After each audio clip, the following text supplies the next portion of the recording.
Good evening, everyone, and welcome to the 2020 Honors Colloquium, Disability in the 21st Century, Challenging Expectations. Tonight's speaker is Dr. Lisa Iezzoni, who will be speaking on healthcare disparities for people with disability.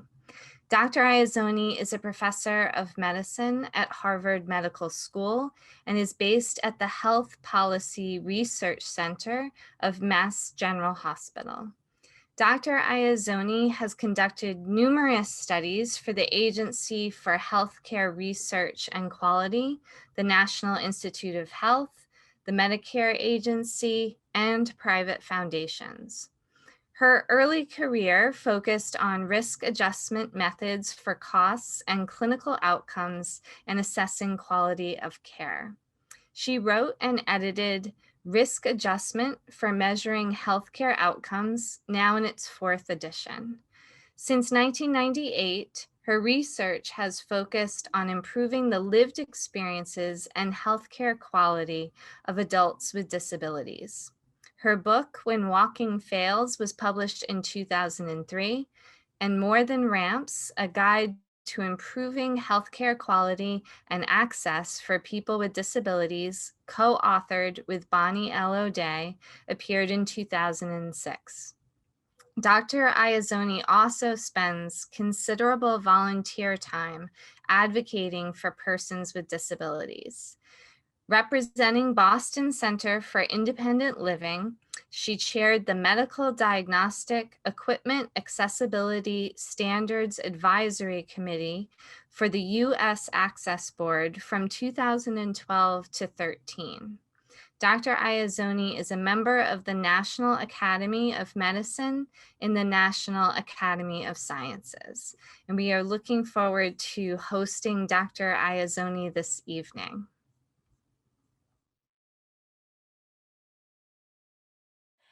Hi, I'm Lisa Iezzoni. I'm so happy to be joining you today virtually, although it would have been much better if I'd been able to be there in person.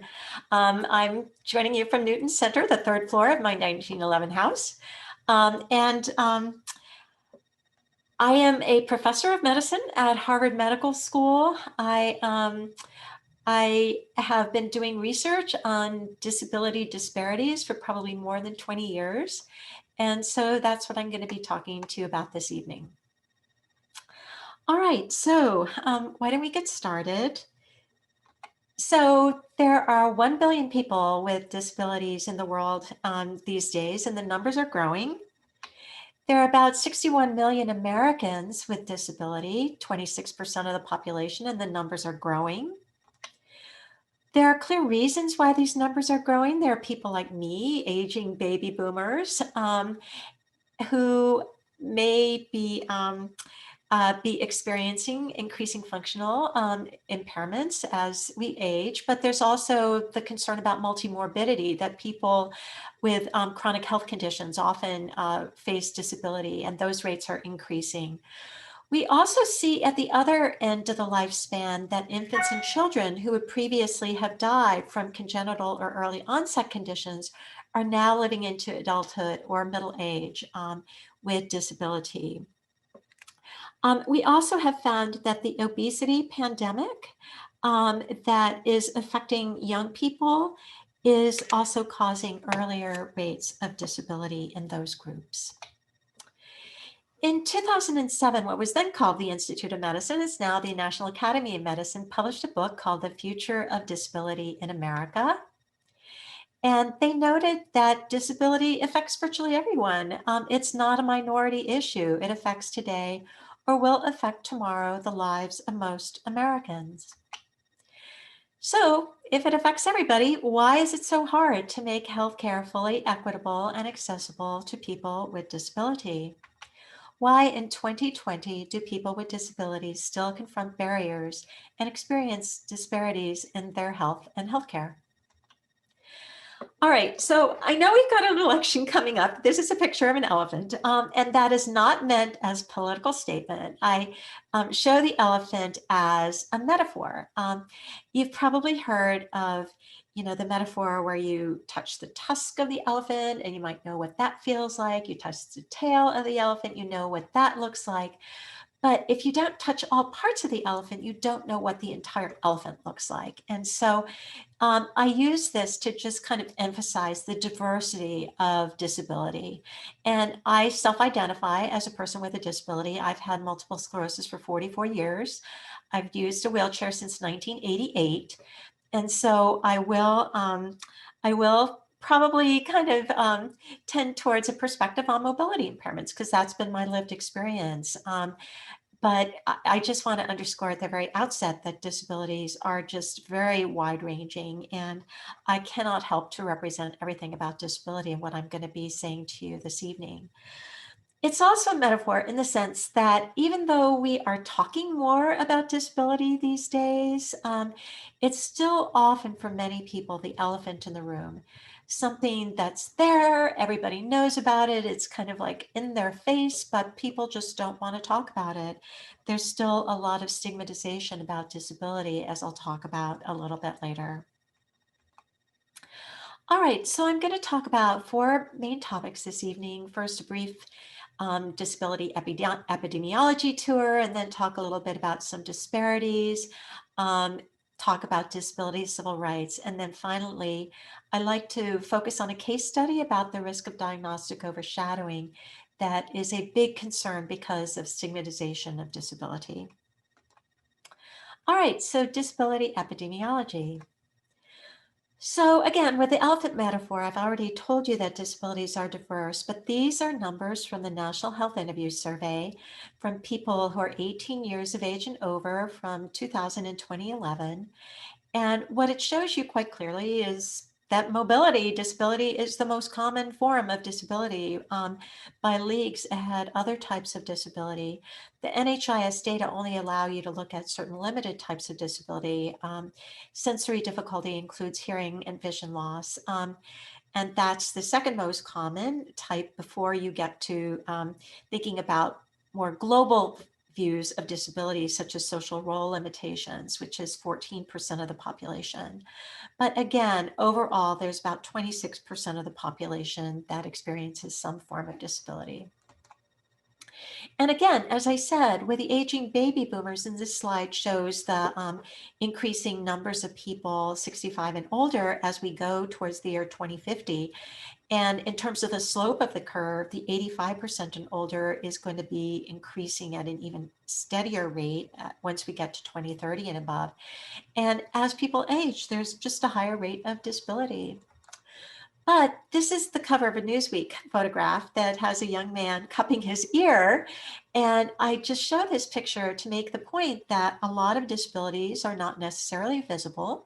You will not necessarily be aware that somebody has a disability when you meet up with them. But it's also to make the point that those earbuds that people have been having in their ears and having the music blaring, that the fine hair cells in their ears have been damaged. And so there's a lot of hearing loss among young people. And so if you're a young person and you've got a hearing loss, you might be embarrassed to mention that you have a disability, but you might not be able to hear what somebody's saying to you. And so there's just still a stigmatization, I think, about this, especially when you think about younger people. And mental health. When you look at people who qualify for Social Security disability entitlements, generally musculoskeletal is the most common type of disabling condition, but mental health concerns are the second most common type. And so we have all sorts of different types of disability that might require different types of accommodations or different awareness among both the public and the healthcare system. We also have what I'm sure you all have heard of, these social determinants of health, socially mediated factors that affect the health of populations. And people with disability are on average more likely to experience low incomes, low education level, high unemployment rates, poor housing, inaccessible housing, or housing insecurity. They're more likely to have significant transportation problems. They're more likely to have food insecurity. They're also more likely to experience domestic violence, intimate partner violence, or caregiver abuse. And here it's not just women with disabilities, also men with disability may be unable to defend themselves effectively if there is intimate partner violence, for example. But we also have this incredible intersectionality with race and ethnicity, and we've been talking so much about systemic racism in recent months. And so you have systemic racism intersecting with disability, and you can see that that could cause even more severe difficulties for certain subgroups in our population. So these numbers are again from the National Health Interview Survey for older people, 18 and older. 24% for whites, 30% for Black Americans, 31% for Hispanics, 16% for Asians, 25% for Native Hawaiians or other Pacific Islanders, and 40% for Native Americans or Alaskan Natives. And I do need to underscore that these are self-reports. And so there might be cultural reasons that people might not report disability. That might be an issue for that 16% of Asians. But I just raised the point to make clear that race and ethnicity has an intersection with disability. You probably also heard of Maslow's hierarchy of needs, that as people have more basic needs, they are less likely to be able to achieve a sense of self-esteem or love and belonging or ultimately self-actualization. And so because of that, many people with disability are just trying to get by with their physiologic safety, their ability to survive, and then their basic safety relating to housing and transportation, et cetera, as we've just talked about. People with disability are also more likely to experience health risk factors for those comorbid diseases I talked about earlier. The red bars on this slide are disabled and the blue bars are non-disabled. And as you can see here, people with disability are much more likely than people without disability to experience obesity at the three age groups of young adult, middle age, and older people. They are also, with the exception of older people, more likely to be smokers. And I know from our more detailed work that this varies significantly across disability types, that there are certain types of disability where tobacco smoking is much more prevalent than among other types of disability. And this slide shows that people with disability, again, the red bars are people with disability, are a lot more likely to experience fair or poor health than non-disabled people. But I always, when I present this slide, like to turn it on its head, because even if you look at the 65 plus, where 37% of people report fair or poor health, what that means is that more than 60% of people report good or excellent health.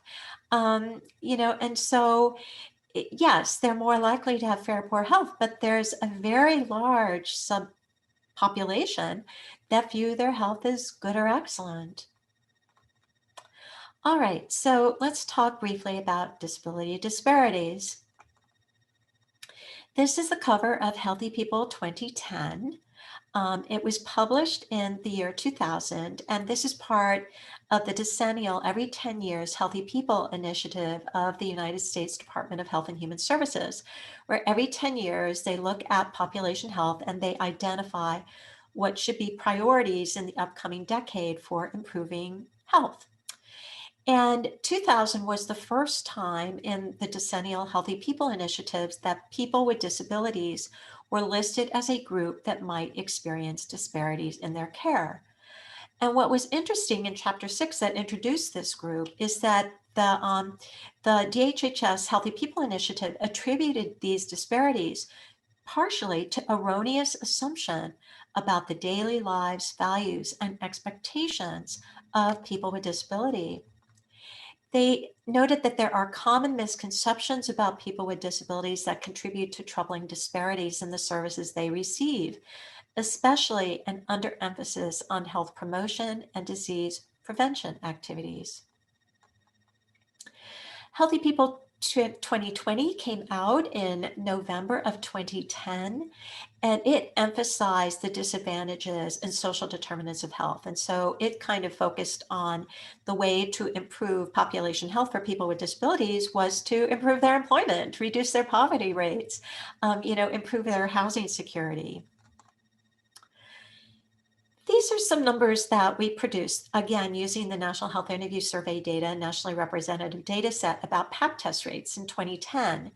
And it shows you different colors on the slide for different types of disability. And it makes the point that disabilities are not monolithic.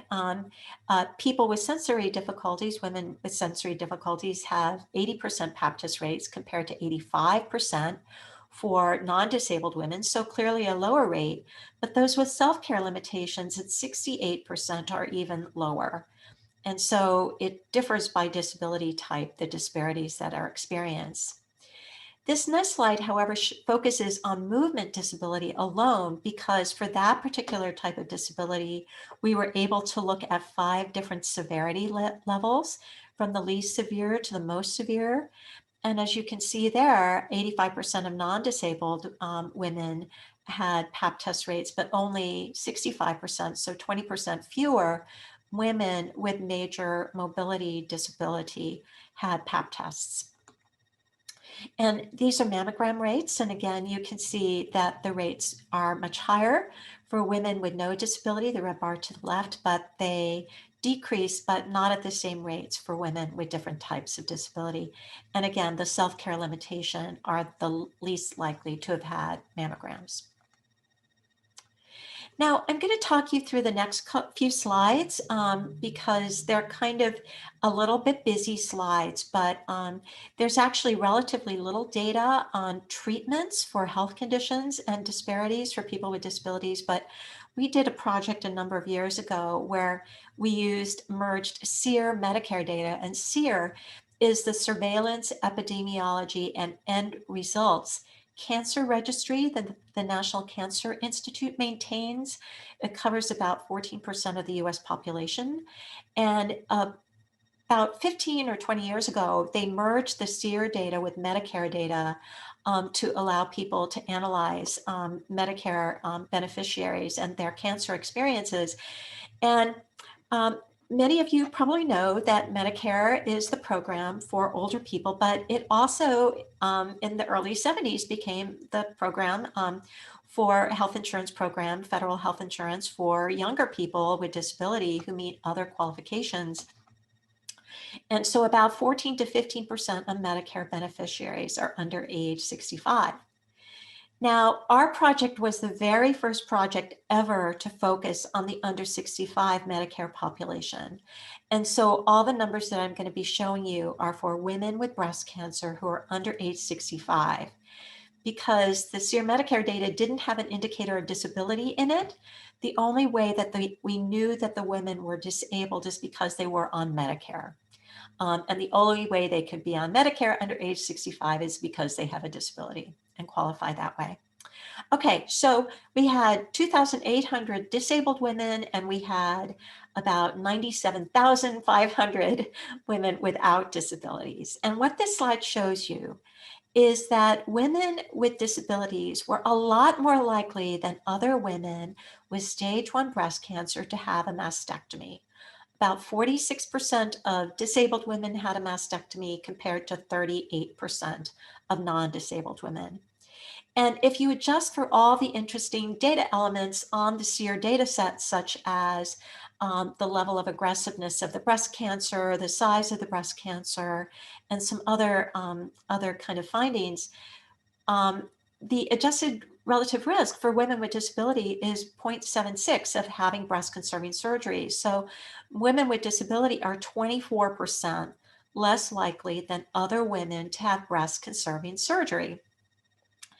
Now, we don't know why that is. Maybe from these data, you can't tell. Maybe women with disability just aren't as interested in maintaining their breasts as non-disabled women. I suspect that that probably is not the case. So maybe there's something more going on here. But we also looked at radiation therapy because when you have breast conserving surgery or lumpectomy with early stage breast cancer, the only way that you can have equal disease-free survival is if you have post-surgical radiation therapy. And what we found with the SEER Medicare data was that women with disability, after you control for these various different kind of variables in the SEER data set, were 17% less likely than non-disabled women to have radiation therapy. And so here we have a clear instance where women with disability are having worse quality care. And I subsequently did a study where I did in-depth interviews with women with major mobility problems who had early stage breast cancer to try to find out what their experiences were. And yes, I found that the surgeons were not as good as talking to them about breast conserving surgery as they could have been. But I also interviewed a woman with cerebral palsy who had the kind of sometimes uncontrollable movements that people with cerebral palsy can sometimes have of their arms or their legs, their limbs. And she found that when she got onto the radiation therapy table, to have her radiation therapy every day because she'd had a lumpectomy, that they had a Velcro strap to strap her waist so she wouldn't move on the table while she was getting the radiation. But they didn't have Velcro to be able to secure her arms, and so they wouldn't move during the radiation treatments. And so instead, they used masking tape to tape her arms to the table every day. And you can just imagine that if you're going in and having to be masking tape to the table every day, that you might not want to get that important therapy. She stuck it out, but that might be one of the reasons that women with disability are less likely to have the radiation therapy post-lumpectomy. And this final slide about breast cancer shows that the breast cancer mortality rate is significantly higher for women with disability than it is for women without disability. We aren't surprised to find that the all-cause mortality rates are higher because to qualify for Medicare, you have to have an underlying health condition. And so it's not surprising that these women would have higher all-cause mortality. But what was concerning and potentially related to those findings related to radiation therapy was that their cancer-specific mortality rates are also significantly higher. Okay, we have just completed the findings are hot off the press. And in fact, I don't have all of them ready to be able to talk to you about today. But we've just completed the first ever national survey of physicians and their experiences with and perceptions of caring for people with disability.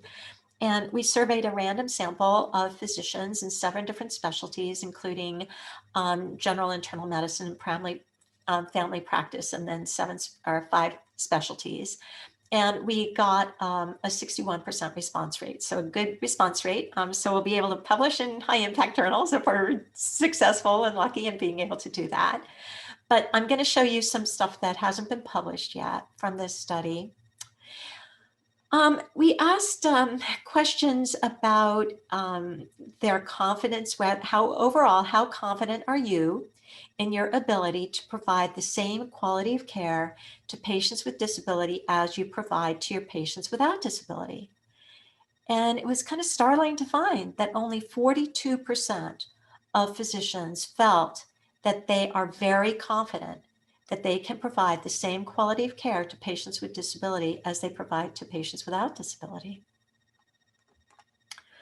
All right, we asked a series of questions about quality of care, about different types of disability, and I'm only going to take time this evening to talk about 2 of those types. And so the first one is thinking about the broader healthcare system. How would you rate the quality of care of patients with significant mobility limitations received compared with patients without such limitations? And as you can see, 55% of physicians viewed the quality of care for people with significant mobility limitations as a little worse or a lot worse than for people without mobility limitations. And here's the numbers for people with serious mental illness. Again, thinking about the healthcare system, how would you rate the quality of care that people with serious mental illness get compared to people without serious mental illness? And what you can see here is that 77% of physicians said that they thought the quality of care would be a little or a lot worse for people with serious mental illness than for other patients. We also asked, in general, compared with persons without disability, do you believe the overall quality of life of persons with significant disability is better or worse? And what you can see on this slide is that 83% of physicians, 83%, felt that quality of life for persons with disability was a little worse or a lot worse than that of people without disability. And then finally, we asked a series of questions about the ADA, the Americans with Disabilities Act. We asked, how much do you know about your legal responsibilities or obligations as a physician under the ADA when caring for patients with disability? And what you'll see here is that over a third of physicians said that they knew a little or nothing about the ADA. And this is pretty troubling. And it became a major issue with some crisis standards of care in the early COVID pandemic last spring, where there were some facilities that were explicitly going to discriminate against people with disability. Explicitly, it was in their written down crisis standards of care if there were ventilator shortages and they had to ration that scarce resource. So there are evidence gaps in caring for people with disabilities because people with disabilities are routinely excluded from the randomized clinical trials which are conducted to test treatment effectiveness and generate scientific evidence. So there's little evidence available to guide the cancer treatment decisions. For example, when I did that interview survey, I did a lot of interviews with women with post-polio syndrome, and they would ask me, they would say, I can't find out about what treatment I should get. I'm worried about post-polio syndrome interacting with my disability and treatment options for breast cancer. And there just is no data out there, no data. And often medicine isn't evidence-based, and so maybe this isn't so surprising. But unfortunately, many of the therapies that people with disability use are even less evidence-based. So there's major gaps in the evidence concerning rehabilitation therapy as practiced in the community, such as home-based care. Okay, so let's go on to disability civil rights. So disability stigmatization goes back millennia, and this is a quote from the Old Testament, from Leviticus, where Leviticus is talking about people who should not approach an altar during a religious observance. A man blind or lame, or one with a mutilated face, or a limb too long, or a hunchback, or a dwarf. Going forward into the Middle Ages, when communities would sometimes tithe their populations and they would give out alms to people like orphans or widows and small children because they did not have the ability to hunt and gather or subsist for themselves. That they found actually that there were some in the population who would pretend that they had disability because they wanted the housing, they wanted the food, they wanted what the alms were that the religious and charitable organizations were giving out. And so Deborah Stone, a political scientist, wrote this great book back in 1984 that is just really even so topical today.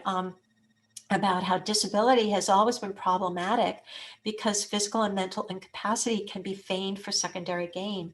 Hence, the concept of disability has always been based on a perceived need to detect deception, sorry. And this is a picture of the man who deceived America in the 20th century, but was arguably the most famous disabled person. This is, of course, Franklin Delano Roosevelt, who at age 39 was infected with polio and after a few days was never able to walk again. But he knew that he had to hide this from the public if he wanted to advance the political career that he eventually decided to pursue. And so FDR learned with a great deal of struggle to walk upright with two canes and basically twist his hips to be able to make it appear that he was throwing one leg forward after another, when in fact he was being carried forward on one elbow. Usually it was his son James at one elbow and his cane on the other elbow. But after FDR, who we lost a teachable moment there, that he did not reveal his disability.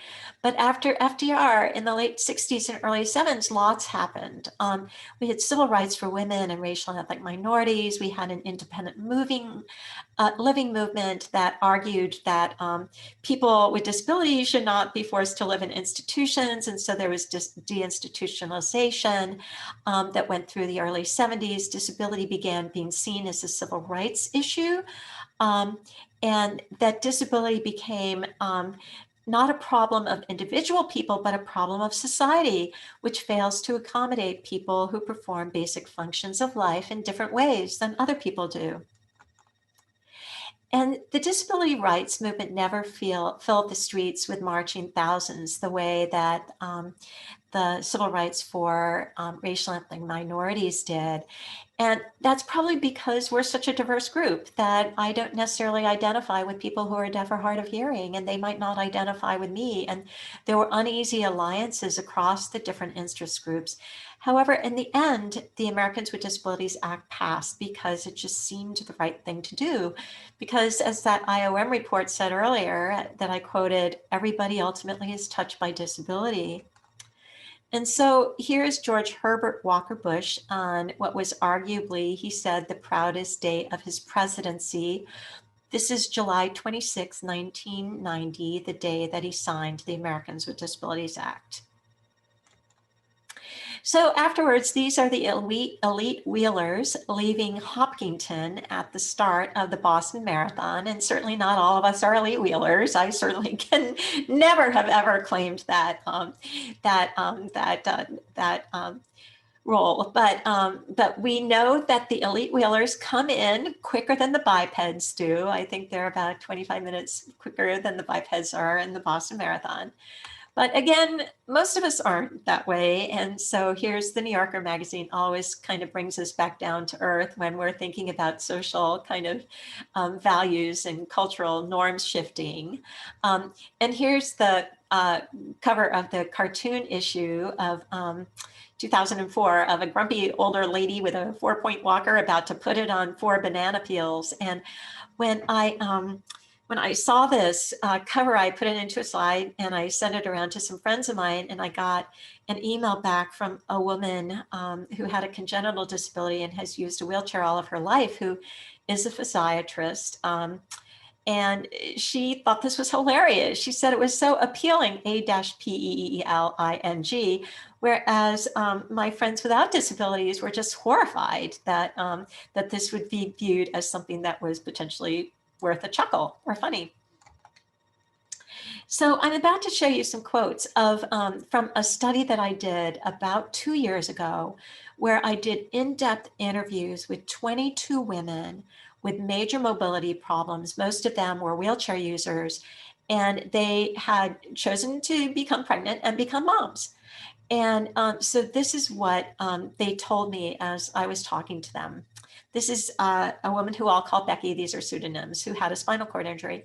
My friends complained about how when they were pregnant, the world would descend upon them and touch them and talk about everything. I kept waiting for that to happen. No one ever said a thing except, were you raped? And how did that happen? And are you really pregnant? Or is that just part of your disability? Margie, who has arthrogryposis, which is a condition that affects the joints and so becomes disabling because of joint progressive joint deficit impairments. I got so many dirty looks. How horrible am I to bring a baby into this world when I'm not even fit to be a mother? At Walmart, some people were thrilled and other people had the nerve to say, what do you think you are doing? You're just a waste to society. This is Lauren, who has osteogenesis imperfecta, or what's called brittle bone syndrome. And she is a woman of very tiny stature who uses a wheelchair. Tiny stature, but she was hugely pregnant. I was hugely pregnant. We went to Babies R Us to get a few last things. We asked where something obscure was. The lady led us to it and asked, "Oh, are you going to be parents?" And we said, "Yeah, we're going to be parents very soon." And she grabbed her heart and said, "I'm so glad they let people like you adopt." And this was after Lauren had had her baby. She said, "Where we live is super diverse. There is this one group of ladies in traditional headwear who would walk all the time, and I would push Lily, her daughter, around our loop there. I'd been doing it for weeks, and one of them came over and said, 'Oh, she's real.' And I was like, 'Yeah.' They thought I was just some crazy person pushing a doll. For the most part, I find amusement in that tough stuff just because it's so ridiculous." And so I like to always give my 3-minute version for how disability civil rights differs from civil rights for racial and ethnic minorities. And of course, this is a photograph of Rosa Parks, the iconic civil rights advocate, who in December of 1955 was asked to give up her seat on the bus in Montgomery, Alabama, to accommodate a white passenger. And Rosa Parks would know that she had achieved her civil rights, narrowly defined by where she could sit on a bus, when she could get onto whatever bus she wanted to, and she could choose whatever seat she wanted to, that the color of her skin might be noticed, but it would not affect what seat she chose to sit in. Now, for me in my wheelchair to even get onto the bus, it has to be a wheelchair that is specially built to accommodate me. And it has to actually work. I was once in Harvard Square and 7 bus drivers drove by me and yelled out at me that their ramps weren't working. And they finally had to send a van to be able to take me because none of their bus ramps were working. You have to get onto the bus, and then in Boston, the MBTA requires wheelchair users to have their wheelchairs tied down on buses. And that does take a couple of minutes for the driver to come back and find the tie downs and find the place on your wheelchair that the tie down should be attached to. And so you are there sitting there on the bus, and you know that everybody else on the bus is looking at you because you're making them late. You're keeping them from 2 or 3 minutes of bus travel. And so it's just very, very stressful. But this is the proactive way that we have to have buses. And if you were a wheelchair user, you'd want to be able to have access to mass transit as well. However, medical equipment should not be an athletic event. And this is a woman who has spina bifida, and she is approaching a fixed height examination table that is fixed at the height about 29 inches that is the most convenient for doctors. She approaches it, she twists her body, and then she sits down on the table. Now, she's very, very proud. She's very strong. She's got spina bifida, as I said, and has excellent upper body strength. And so she's very proud of being able to do this. But if I were to tell you the truth, which is that she's 22 weeks pregnant right now, how would you feel about, as she got more towards, week 28, about her, or 9 months of pregnancy? How would you feel about her having to torque her body and twist to be able to sit down on the exam table? Not such a great idea. And so Section 4203 of the Affordable Care Act, otherwise known as Obamacare, actually required the U.S. Access Board, in conjunction with the Food and Drug Administration, to produce standards to make medical diagnostic equipment accessible.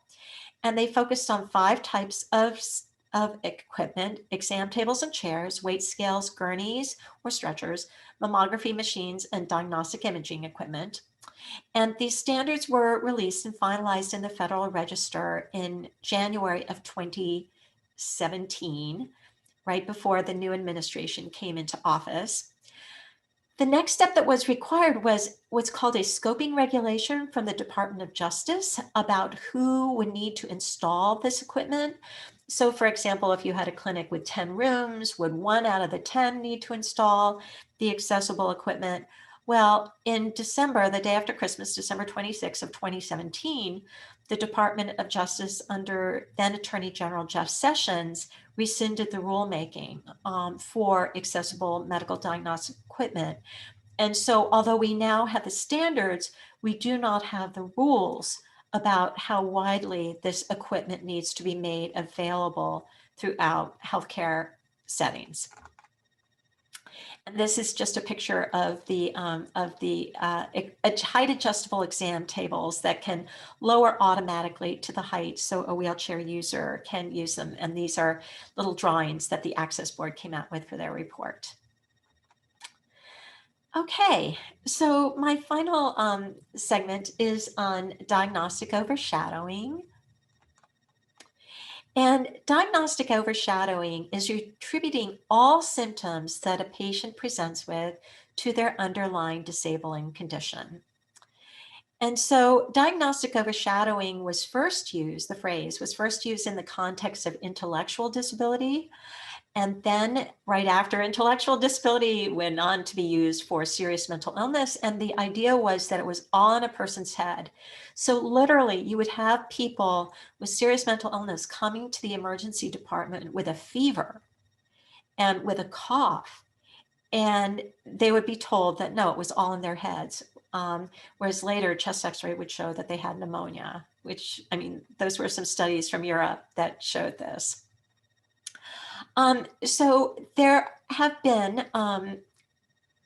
evidence, especially in European studies. There hasn't been that much study in the United States about this, about delays in diagnosis of treatable medical conditions such as pneumonia. And so my question is, might this also happen for people with physically disabling health conditions? So I'm going to use a case study, and this is a man named Michael, and Michael has given me permission to tell you about his experience.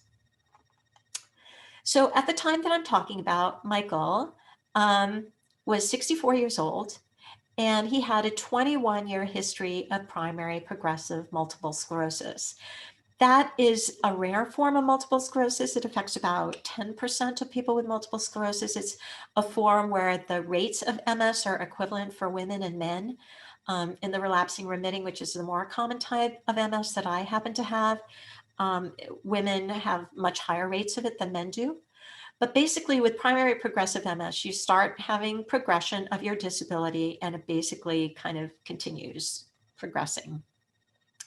Now, Michael was born in Birmingham, England, and he has a Doctor of Philosophy, a DPhil in physics from Oxford University, so he's a pretty bright guy. And he'd been in excellent health. When he was doing his physics PhD at Oxford, he was working at the particle collider in CERN in Geneva, Switzerland. And so he was a long distance cyclist and he would go out and ride his bicycle around the Alps. When he became a postdoc at Cornell in 1981, he became an avid speed skater and cross-country skier. And so he was just really physically fit, a great endurance athlete. But at age 42, he was diagnosed with primary progressive MS, and he needed a wheelchair within 7 years. And at this time, he is completely quadriplegic. He cannot move any part of his body volitionally below his neck.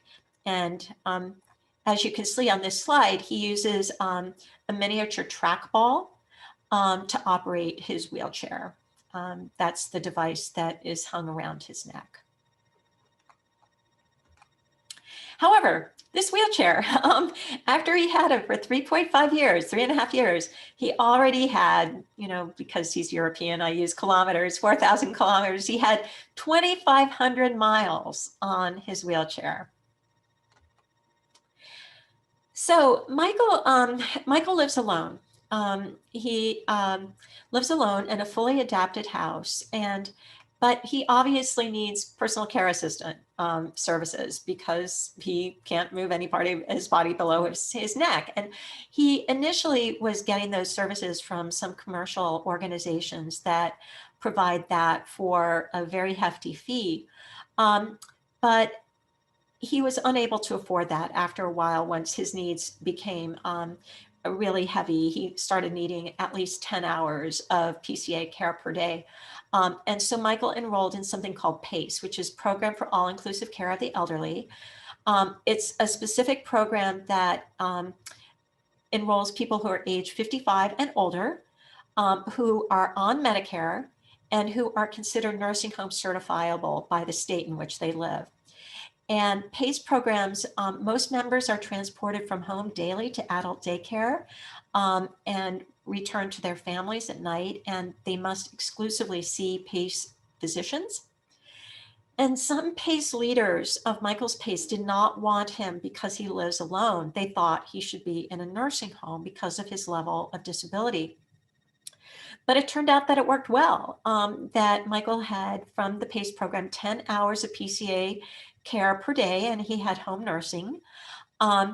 And Michael, though, did not attend the PACE adult daycare. He lives near a very, very prominent university, and he preferred going and auditing all sorts of classes there. And he liked being active in his community. He is a foodie, and he would go to the farmer's market every weekend, and sometimes he would be the person to lead the demonstration, the cooking demonstration. So that's what he preferred doing. So Michael's cancer number one. In November of 2014, Michael developed new onset of something called bullous pemphigoid.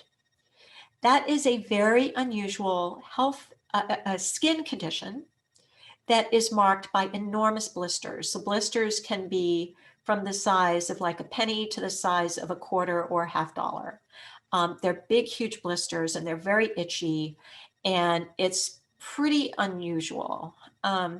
So this should have notified his doctors that something might have been going on. In March of 2015, so about 4 months later, he started complaining about loss of appetite, early satiety or feeling full early. He had occasional vomiting and nausea. He had reduced food intake, and he had change in his bowel patterns. His lower abdomen grew distended, and he asked PACE repeatedly for a gastroenterology evaluation, but the nurse practitioner failed to schedule one, said that they didn't have one available, and so they never scheduled him for a GI consult. In May of 2015, Michael's blood pressure rose to 160 over 100 to 110, despite previously normal values. And this is pretty high blood pressure for those of you who aren't familiar with the systolic and diastolic values that are normal. This is pretty high, and it was not controlled by medication. In June of 2015, Michael started having trouble saying more than several words before needing to take a breath.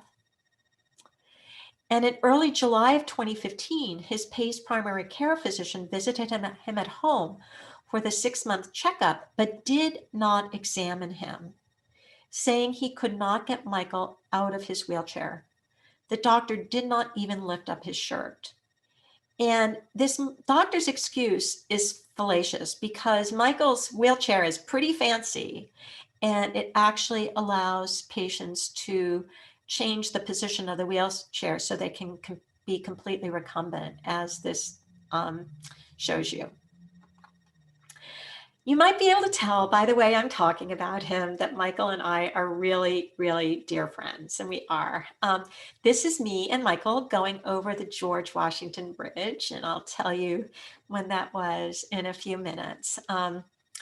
But I have, since I've got my medical degree, I have been Michael's healthcare proxy since very early after we met.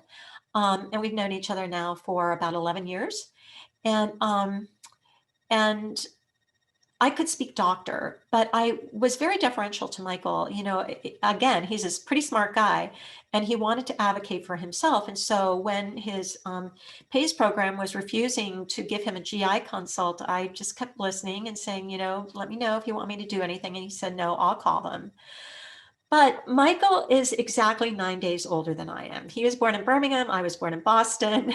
But once we became friends, I started to visit him. He lives in a mid-Atlantic state. And I started to visit him every year for his birthday, since ours were so close. And so when I visited him that year, he was haggard, unable to eat. He vomited even his small meals. His birthday dinner was 2 shrimp. He had difficulty talking, and he had a hugely distended lower abdomen and edematous legs. So a lot of edema in his legs. And at that point, I said to Michael, I just need you to let me take charge. I need permission from you to actively advocate for you. So the following Friday, Michael had a CT scan. Over the weekend, after the CT scan, nobody called him about the results. He had a fever of 102 and he could not eat. A visiting nurse prescribed Tylenol. And early Monday morning, I telephoned his PCP to find out the results of the Friday CT scan. And the PCP said, oh, you need to get yourself ready for this. No, I didn't. I knew from early on that Michael had cancer and he had lower abdominal mass, and I insisted that he be treated at a major academic medical center, even though it was not in their network, rather than their affiliated community hospital. So when Michael was admitted to this very prominent medical center, he was found to have bilateral femoral vein clots. So he had what could have been clots that could have flipped to his lungs and caused a pulmonary embolus and caused him to die.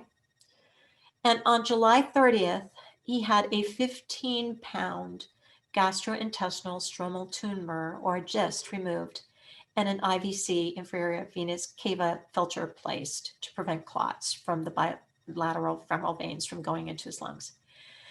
Afterwards, his blood pressure fell to normal. His breathing returned to the baseline pattern, because obviously he had this 15-pound tumor that was pressing up on his diaphragm, so preventing him from being able to take a full breath so he could talk normally. And it was also pressing on his IVC, and so that was affecting his blood pressure.